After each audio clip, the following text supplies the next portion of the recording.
কেমন হয়ে গেছে, দেখলে মনে হয় একটা সাধু সাধু ভাব। সত্যি কথা, সাধু সাধু ভাব হওয়া স্বাভাবিক। রাবণও সাধু সেজেছিল। রাবণের 10টা মাথা, 20টা হাত, 20টা চোখ। রাবণ যদি ওই চেহারা নিয়ে সীতা হরণ করতে যেত, তাহলে সীতা ঘর থেকেও বেরোতো না, সীতা হরণ হতো না, লঙ্কা কাণ্ড হতো না।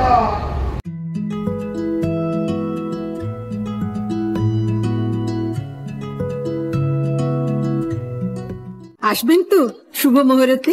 রাবণ গেরুয়া পোশাক পরে, 10 মাথা 9টা মাথাকে সরিয়ে রেখে একেবারে সাধুর বেশ ধারণ করে সীতার ঘরের সামনে গিয়ে বলেছিল ভিক্ষাং দেহি। আর সীতা সাধু মনে করে রাবণকে ভিক্ষা দিতে গিয়ে সীতা হরণ হয়েছিল, লঙ্কা কাণ্ড হয়েছিল।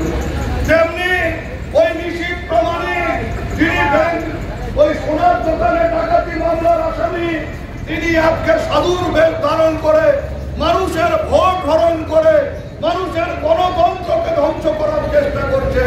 এর বিরুদ্ধে আমাদের লড়াই করতে হবে, এর বিরুদ্ধে রুখে দাঁড়াতে হবে।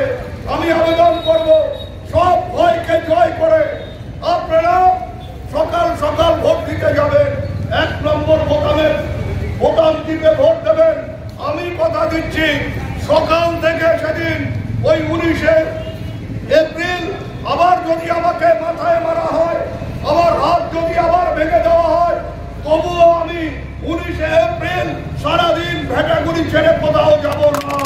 আমি ভেটাগুড়ির মানুষের গণতান্ত্রিক অধিকার, সেই অধিকার যাতে কেউ হরণ করতে না পারে, তার জন্য ভেটাগুড়িতে থাকবো। দেখি কে আসবে। শুধু আপনারা সাহস করে ভোট দিতে। আর যে কথা বলে আমি আমার বক্তব্য শেষ করতে চাই, সাবধান হবেন বাংলার মানুষ।